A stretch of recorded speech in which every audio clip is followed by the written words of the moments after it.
I'm Jodie, a relationship and sex therapist based in Southern California. We are continuing the Love Island reaction series, episodes 17 and 18.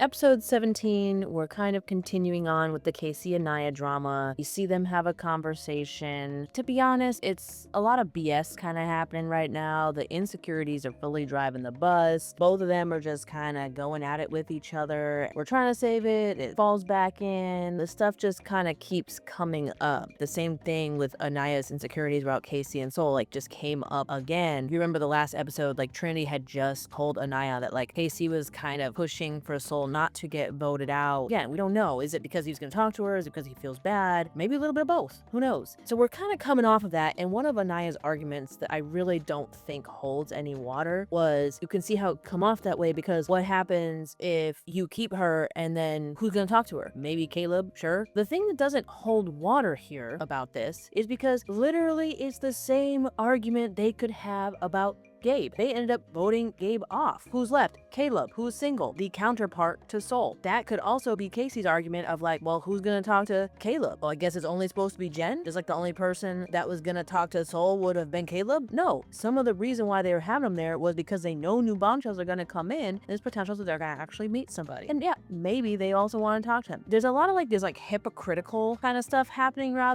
that is like driving me crazy, of like, it's literally the same thing on each side.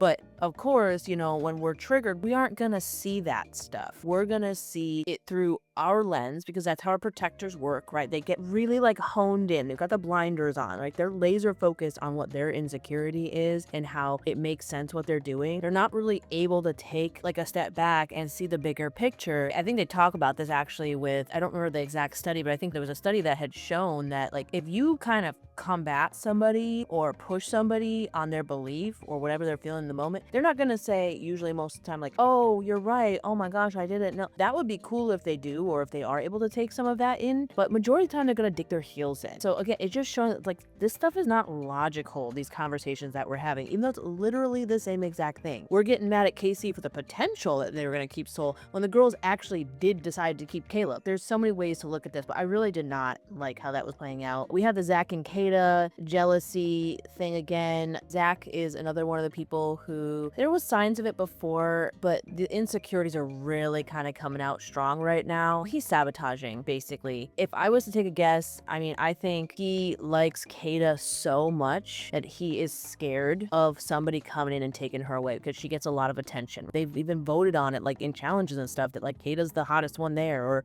you know, the one that looks like a model. And I think he's intimidated by this. Like, sometimes that's why we don't choose the hottest person, because we're gonna constantly be living in that world of like knowing they could leave us at any time, like everybody else wants them. There's something that can feed our insecurities about that. And I kind of think that's what's happening with Zach. Kata is like not even looking around. Like, yeah, she's having fun in the challenges, and then as soon as the challenge is over, she's like, Zach.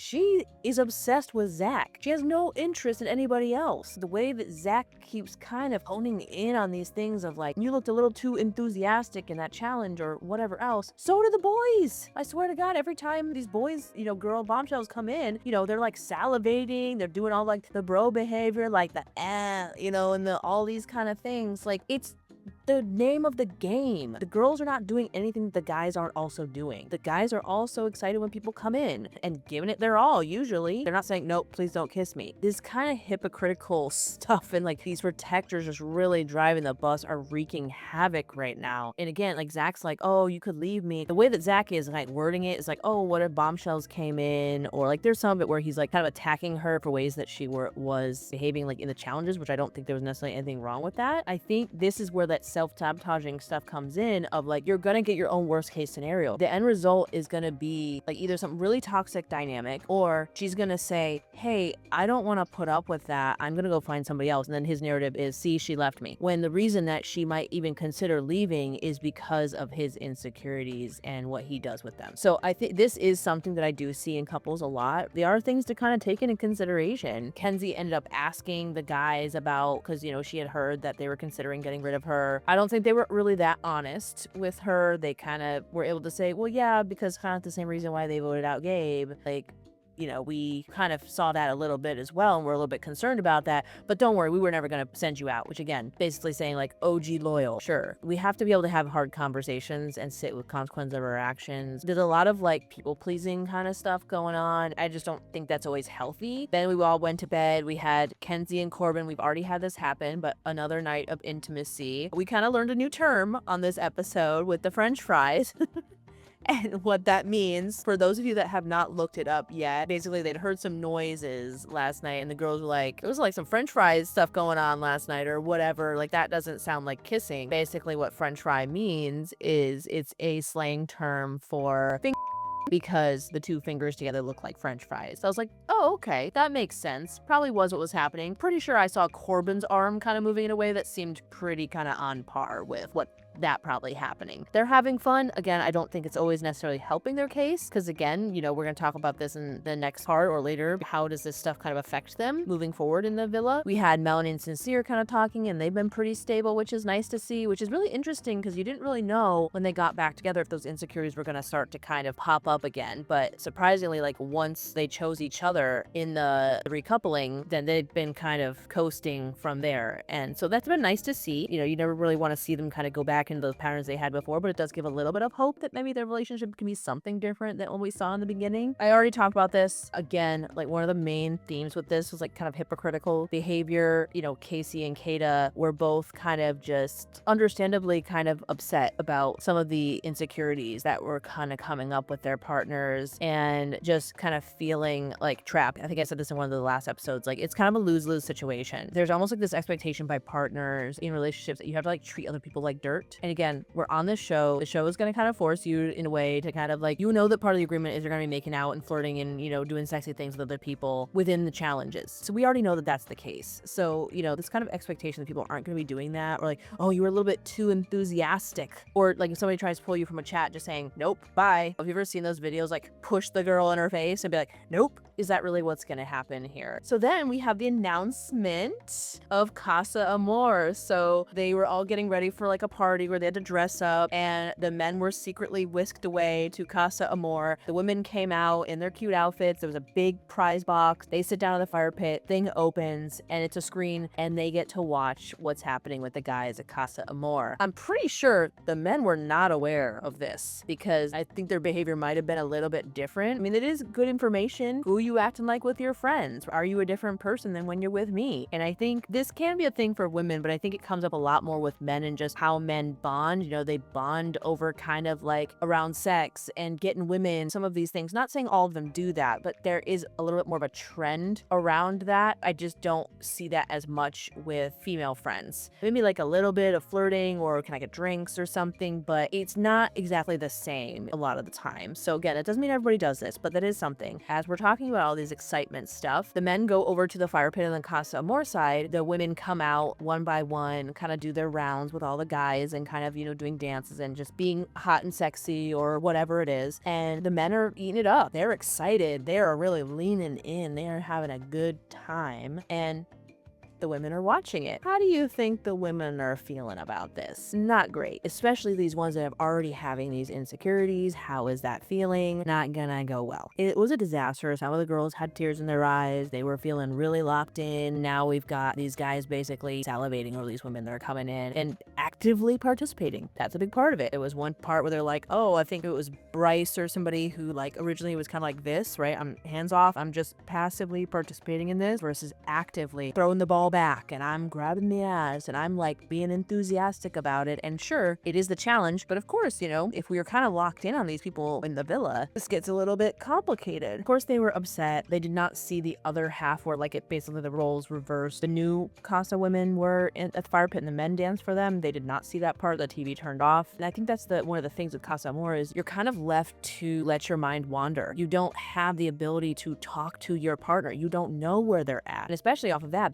video just kind of like fueled the fire of like, look, they're going over there, they're having a good time, they're not holding anything back. We don't want to look like idiots and basically like they all come back with new women and leave us for the new women, and we basically rejected any guys that come in here. So you really kind of are in this position to kind of just figure things out for yourself without a lot of context, or the context that you are getting is really kind of trying to capitalize off these little cracks or insecurities that you have to see if you're going to give in to them. Kenzie and Kata, of course, they could like hear some of the girls and stuff and whoever like yelling from Casa a little bit. Kenzie and Kata decided to, just start yelling like fuck you and whatever, like over the wall so they could hear them. Kind of scared the new girls a little bit. Rather than clapping back, they were like, ooh, I'm kind of scared to go over there now. I get it. Not the most mature move, but again, comes from hurt. You can get it. Then we move into episode 18. We see the guys talking about the women. So the guys got 6 women. So basically one for each, and we'll see how that ends up kind of working out. They're talking about the women. They're actually noticing like, uh-oh, I might be in trouble here. It was really sad to see kind of Bryce is really thinking about Trinity. Like he was talking to one of the girls, but I couldn't really tell, or maybe they didn't show it, but like, I don't know if he talked a lot about Trinity with the girl that he was talking to, but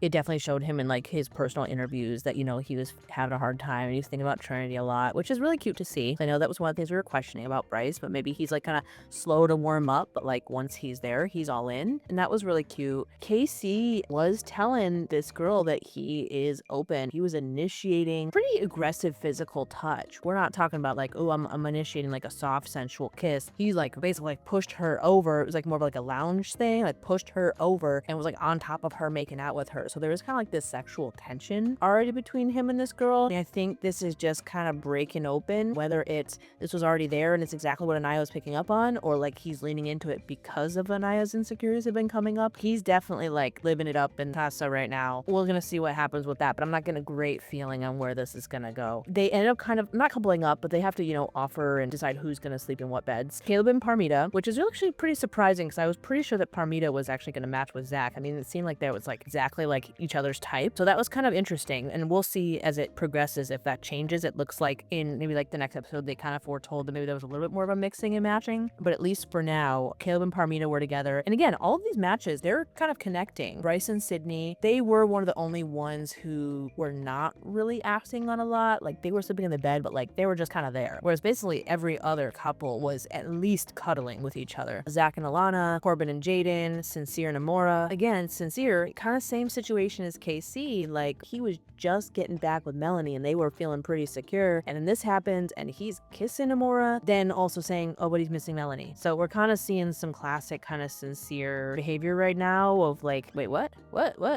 He's actively participating in Casa right now. And then we had Casey and Tiara, who also goes by TT. Yeah, I mean, they're being pretty physical. It's maintaining. I really think, unfortunately, this might kind of dictate the end of his stuff with Anaya because they already had some cracks about this. Once we kind of go there, it's gonna be really hard for them to recover. There's no way she's not gonna find out. She already saw him and was upset about how he was interacting with the women, like even just the part they were seeing on video. And he's definitely kind of going across in some lines on what Anaya is going to feel comfortable with, and she's going to feel insecure, of course. I think that this is one that just kind of got sabotaged, and I don't think they're going to make it out of there. We'll see. Then on the women's side, Ariana came and had a check-in with the girls, just kind of seeing how they were feeling. They were talking about how they were kind of having a hard time, so they're like, fuck that. Like, we're going to enjoy our time with the Casa experience too, and bring on the men. I mean, they're basically like, I'm going to show you, I'm going to get back at you kind of situation. Two can play that game, and it's never really a good route to go, but it happens. I can't say I blame them in this moment with how guys were acting. Again, we're enjoying the challenge and stuff, but I can understand like why they're reacting that way, and then now we're just kind of doing a tit for tat kind of thing with each other. The women, on the other hand,